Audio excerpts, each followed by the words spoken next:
Hello to all of you, my dear friends. Thank you for all your wonderful inputs, all the lovely things you said about our videos, and the synopsis of it all was you all didn't want me to really change anything at all, that you loved everything that we're doing on the channel. All I want to say to you is something that I'm going to paraphrase that Sally Field said a long time ago when she accepted the Oscar for Places in the Sun. And she said, after many appreciative words, "You like me. You really, really like me." And that's what I want to say. Many people mocked Sally because it was endearingly audastic. And maybe that's what this is. But it's how I feel today. And I thank you so much from the bottom of my heart. And now Moosey and I can proceed with all these things that we want to talk about, our lifestyle. And today it is all about me. Moosey's a little worried that I'm going to come off a little too strong on this. Trying not to go down those rabbit holes. Trying to let you know all the things in my life that I experienced during the childhood years, the grammar school years, the high school, the college, dating to the point where I chose a husband and why. All of those things I'm going to try and do in this one video just to tell you what makes me who I am and what I am. And that is affecting and has affected my whole life. And it might help you somehow in inspiring you, encouraging you, and especially those of you who are younger in your 40s and 50s. So a place to start is my background. I'm going to try and skip through it. There are some funny stories that I would like to go down the rabbit hole on, but basically, I'm going to try and skip through the different phases of life. And then we'll proceed into marriage and family and beliefs and raising children and having a loving relationship with each other. Basically, how we approached retirement life. And this is where Moosey will pop into. So get ready. Most of all, it's a big thank you. This video is the biggest thank you of all. So to begin with, for all you people back east, Moosey and I are originally from the East Coast. We were both born, Moosey was born actually in the Bronx, and I was born in New Jersey. And then his family did move out to the country in New Jersey. And that's where we were both raised. So we had those Eastern values, if that's what you might call them. And I know a lot of you have not had childhood experiences like I've had. And I want to acknowledge that, and I respect that. And I know a lot of you have made wonderful lives without all this background and happy childhood memories. This is just my experience, and I happened to have a childhood that did influence me to what I am today. And I have great memories. So I was the only daughter, have a couple of brothers, and I was also the oldest. I was the apple of my daddy's life. My father was from Massachusetts, very prim and proper. And my mother was, I guess, a kindred spirit to me. She was spontaneous. My father was more cautious about, we'll think about doing that. My mother used to say, "Oh, for God's sake, let's just go ahead and do it." And when my father would take a business trip, she'd get her hammer out and we'd start knocking down walls and building closets. She was the one that always decided we'd get a new refrigerator because Dad always thought about it. But my father was cautious, and thanks to him, probably, he did rein in my mother a bit. And perhaps that's the same with Moosey and I. He does have to rein me in a little bit. Now, my childhood, I always remember, well, it all started with the Baltimore Catechism. I remembered the first sentence, we did memorize these in school, was, why did God make me? Well, I still remember it. Memorized a lot of those points. God made me to know him, to love him, and to serve him in this world, and to be happy with him forever in the next. I kind of grew up with all that in the back of my mind. But did love my mother and father, and we had rules in our family, and little me was very good about keeping to the rules. All the way up through high school and college, I was that good girl. If my mother and father said, Mary Ellen, when I started high school, I don't want you riding in cars until you're 16 or older. And I didn't. And even on a date, standing at a bus stop with one of the big guys in high school, when all the other kids would ride by in cars, say, oh, come on, get in the car. We're all going to the movies. No, it's okay. Go ahead. We'll take the bus. And you know what? My boyfriends or guys that I dated, they hung in there with me. And when Dad said I had to be home at 11 o'clock and it was the middle of the movie, I tapped my friend on the shoulder and said, I'm sorry, we have to leave now. They put up with this with me. I don't know why, but I was the good girl. And I wasn't a prude. I had tons of fun. So childhood was watching my family. My mother was from a big Irish extended family. And we children were always part of the gatherings. My mother was the glue to the family, keeping everybody together. And I remember she always said to me in her older years, remember to stay close to your brothers no matter how far away you are from each other. And I did, and we do. As children, my brothers and I were always at the family funerals, and Irish funerals and wakes, would go on for 3 or 4 days, and we were always there. So we were exposed to the happy life and to death, realizing that death is all part of life. So that was ingrained upon us, and I think that was a good thing. I did learn through all this how families took care of each other. My mother cared for my father's mother when she was old. She stayed at the house with us until she got too ill, and then she was put into a nursing home. And I remember every Sunday as a family, we visited our grandma in the nursing home. And the same with my mother's mother. So family, honoring the father and the mother, that fourth commandment, honor thy father and thy mother, was ingrained in me. And I loved my mother and father. And the reason that I obeyed and did the right thing, which we did have a lot of conversations, and my mother and father constantly talking, teaching us. I learned to choose most of the time the right thing. So as high school years went, dating was fun. I did have my little insecurities. I did, even in childhood, I realized my skin was dry and flaky and not smooth like other people. I noticed I was short-waisted and I didn't quite look as slim and nice as my friends did with the longer waisted. I had big feet, even in grammar school, I had big feet. But as time went on, I also had big spaces in my teeth. I guess that's why I never had cavities until I was having babies. But they eventually all grew together on their own, no braces. But all these things were part of my life. I had a high school boyfriend, a great guy. But when I went to college, my mother and father said, now we were going steady.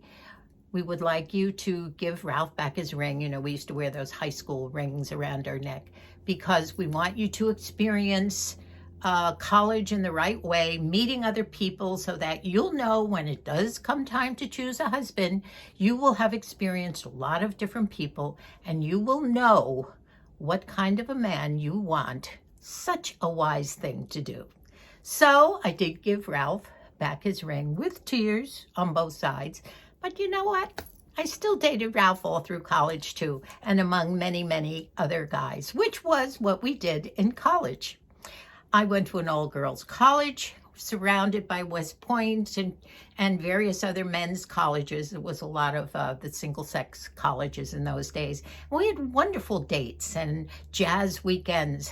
No hanky-panky ever, though. Just a lot of fun. Oh, well, a lot of kissing and stuff. I also learned during those college years that drinking was not for me. I tried a couple times to drink, but I hated the taste of liquor, as you say, or booze, whatever. And so I thought, why bother to try just because everybody else does?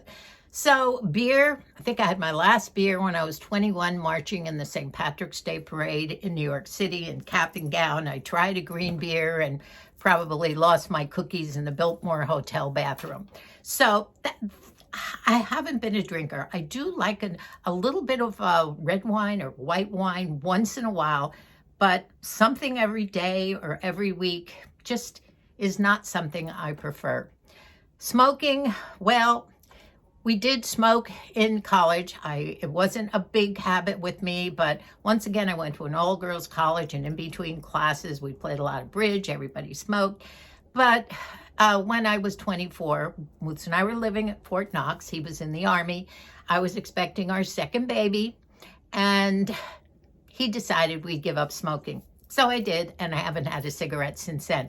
So that's just something that my drinking and smoking kind of ended way, way, way back. Drinking never really began. But I do like the taste of a nice wine once in a while. And a Bloody Mary, by the way. Okay, so we got that out. I'm glad Moose is sitting outside in the sun right now, because he would be, I think he's on his way in, but he would telling me I'm starting to go down the rabbit hole. So I'm trying to get through all these years and to tell you what I learned to value. I learned to value family, extended family. I always loved little children from the time I was 3. I was the gal, the little girl in the summer times having school in my garage and having everybody's kids in the neighborhood come every morning. My father was the principal. He would stop in. He would set up my school. Knew I always wanted to be a teacher from the time I was 3. And I also knew that I wanted a big family, lots and lots of kids. We had a lot of good models in the family, cousins who had 7, 8, 9 children. I just would sit in awe of watching these families and how they interacted. So in general, my young life was very influenced by good people. We were a middle-class family. We didn't have a lot of things that other families had, but we were comfortable. My father worked very hard. My mother was a homemaker all those years, a great homemaker. I loved my mom. We shopped. We had so much fun together. We sewed. She taught me to sew when I was 7. She taught me how to craft and art. A lot of the things that I do were things that my mother encouraged me to do. We celebrated everything from a good grade in class to wonderful achievements. And I think that's important with your children. Bring them up celebrating the wonderful things that they do. And the failures, well, we had a lot of failures too. And you learn from your failures. So that's my early life. I hope I'm not going down the rabbit hole. Tell me if you're getting tired of this. Now, in college, in our days, back in the 50s, I spent my high school years, my 4 high school years, and my 4 college years in the 1950s. Graduated from college in 1959. And in those days, men and women married younger. You usually met your husband and probably were married in your early or mid-20s. I taught my first year out of college. I taught 2nd grade and absolutely loved it and was scared to death to get up in front of the classroom until one person very wisely said, "Remember, you are the adult and all those little children are only 7 years old. And they all adore you, and they will accept anything you have to say." So that kind of stuck in my mind and gave me the confidence to teach. And I knew from the start that I was a born teacher. I absolutely loved it. Now, I did meet Moosey in college, and we're going to talk about this probably after marriage. We will begin some talk about that, maybe in the next video, and then eventually get into our retirement years, perhaps after that. I'm going to try and keep it in sequence. I was dating a lot of different boys, including still the high school sweetheart. And I met Moosey freshman year. We were both in the Glee Club. I think, as you know, we both love to sing. Moosey was in his college Glee Club. He was in an all-boys college, too. And I was in mine. I had the low voice. He had the beautiful tenor. And we met at a tea dance in the college at my school right afterward. Someone had said, oh, look up Mary Ellen, she's up there. And he was a nice guy, but I still was having a lot of fun. So I had several boyfriends through college. I had crushes on them. And when I would come home and say, oh, Mom, this is it, I met this guy, my mother would say, oh, you're so fickle, forget it. And sure enough, a couple months later, it was onward and upward. So I did take my mother's advice and have lots of fun and lots of experiences all during college. Now, somewhere in our senior year, Moosey seemed to, no, it was junior year, Moosey seemed to trickle back in my life. We had a mutual friend who was dating a friend of mine, and I think they set us up, and we had a couple of dates, and I was starting to think, ooh, he's a nice guy. So we also started to think about marriage along about the ends of our college careers, because that's the way we wanted to, or that's the way it happened in those days. And I started eyeballing him along those lines, finding out things that he liked, that he didn't like, finding out how he was at home. He was the oldest of 6 children. He did help his mother on the weekends. He spent time, he worked very hard at jobs to help put himself through school. Paid a lot of his own tuitions, and it was a private boys' college, so it was expensive for his family. They had 6 kids. And on the weekends, he would drive up to he was older by now in college, he would drive up to the Bronx and tutor children on the weekends. So I knew he was a high-valued guy, and I thought, I'll keep this one in the back of my head. Well, eventually we did get engaged. He proposed after we graduated, well into our first year out of college. I was teaching, and probably that story is a funny one, and maybe he'll let me go down the rabbit hole on this one. I knew by now that I pretty much was in love with Moose, and little by little I was kind of dropping these other little fellas who were hanging on the side. And one day when he came home, by now he was in the Army. He was a first lieutenant. He was in the ROTC in college. And off he went in October. So we really had one full summer of serious dating. And this is the funny thing about it. People say, oh, you have to get to know somebody for a long time. Well, Moose and I dated seriously from May, when we graduated, pretty much the whole summer. And in October, the beginning of October, he left to go off to Fort Knox, Kentucky to join the Army. Well, that's what you had to do when you got out of ROTC program in college. And he was assigned to be a second lieutenant at Fort Knox, Kentucky. So he came home. We wrote letters every day back and forth. And I would come home from my teaching job and go up to my room and write my letter to Moose. And then I'd receive one that day. It went back and forth. And we did that most of that year. In November, when he came home, on leave for a long weekend, I went to the airport with his parents to pick him up, and we had breakfast at his parents' home that day. And he was driving me home after breakfast because I was expected to eat with my own family on Thanksgiving Day. And we stopped at a park in his town, and he sat me up on a big rock. There was a big rock in the middle of the town that everybody knew about. And he dropped down on one knee. Now, I know most people know when they're getting engaged nowadays. All you young folks, you plan it, you pick out your rings, you know when you're getting right. I could have fallen over backwards. He dropped down on one knee, and I got this pain in my chest. I thought, oh boy, I think I know what's coming. Well, anyway, he proposed, and he asked me to marry him. And I panicked, but I said yes.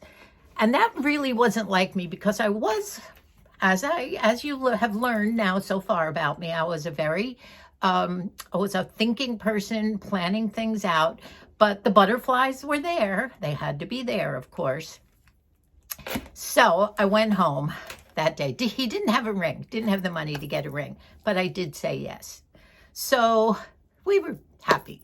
So I drove home and I made the announcement to my mother and father and my brothers. And I said, I called him Bill in those days. Bill just proposed to me. My mother and father almost fell over. What? Because we weren't talking marriage too much at that point. My mother knew that my life was not going that way yet.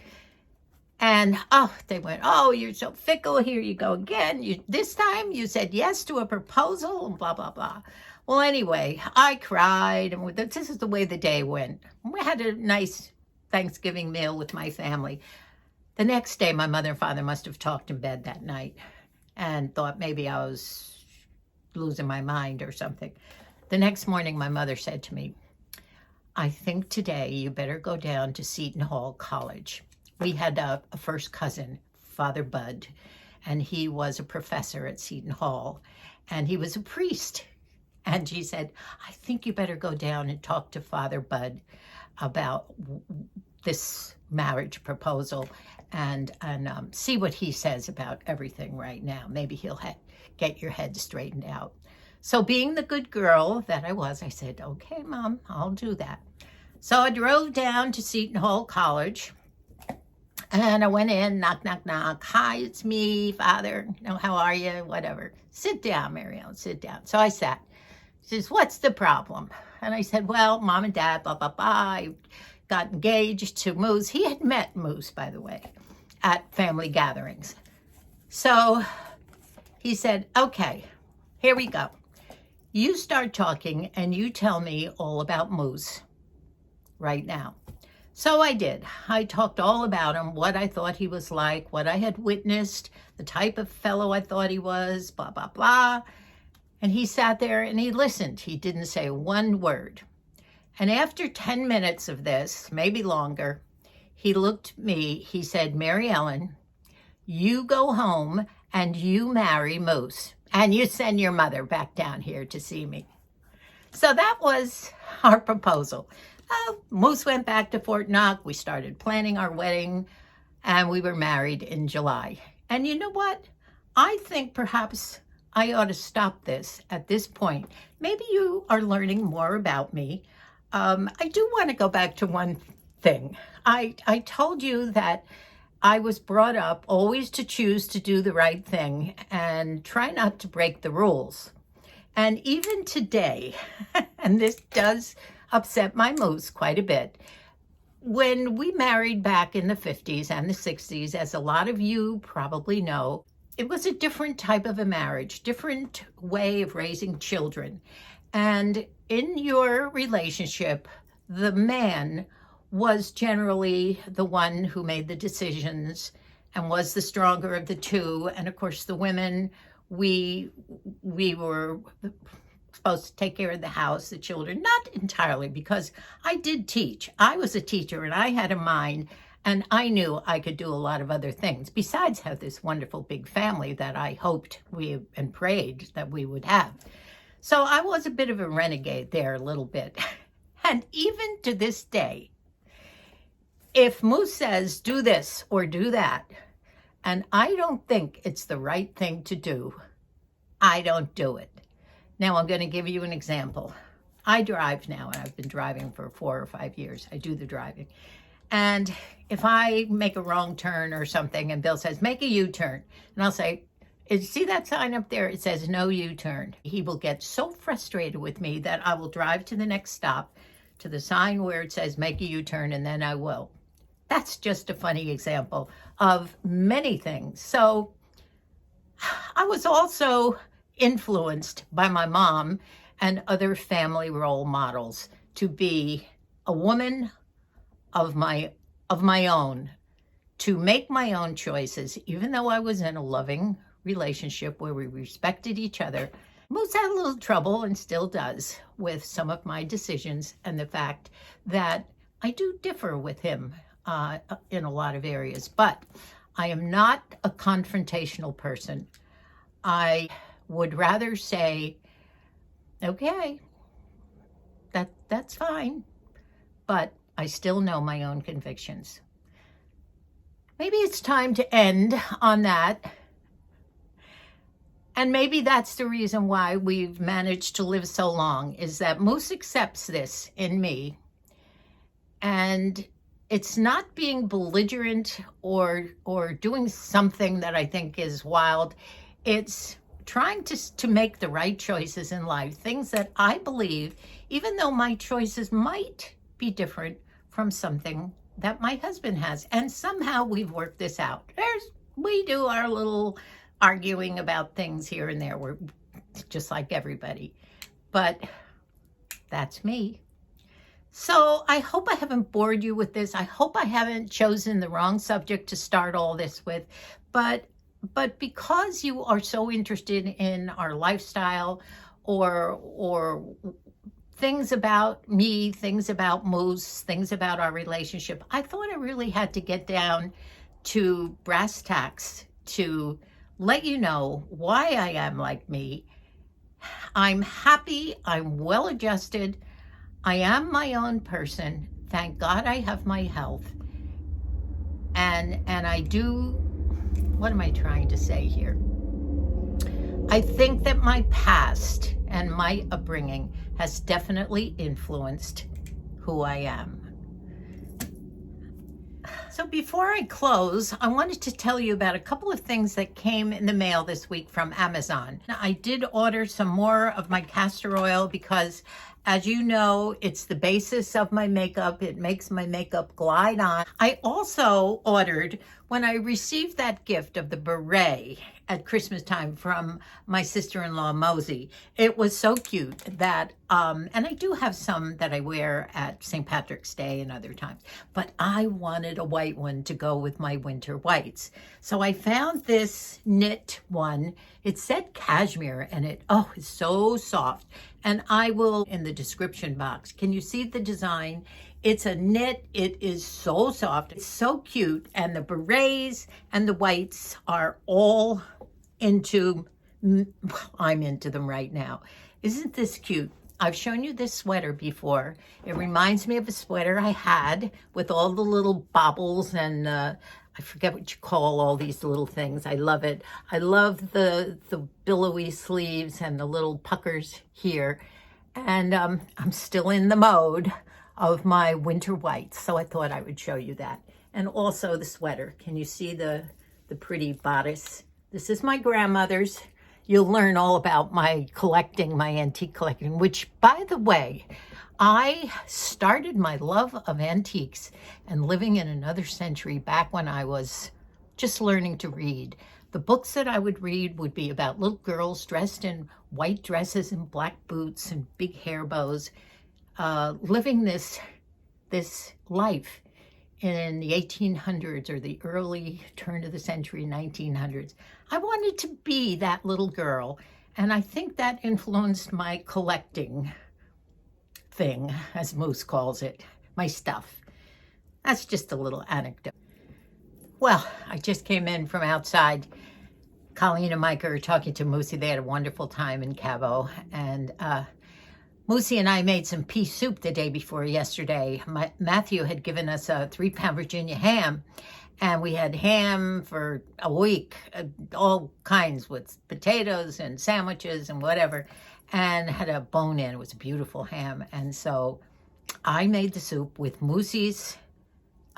He was the boss because he's the guy that always made the soup. So the two of us made this great pea soup that we've had 3 times, and I had some left over for Micah. He loves Moosey's soups.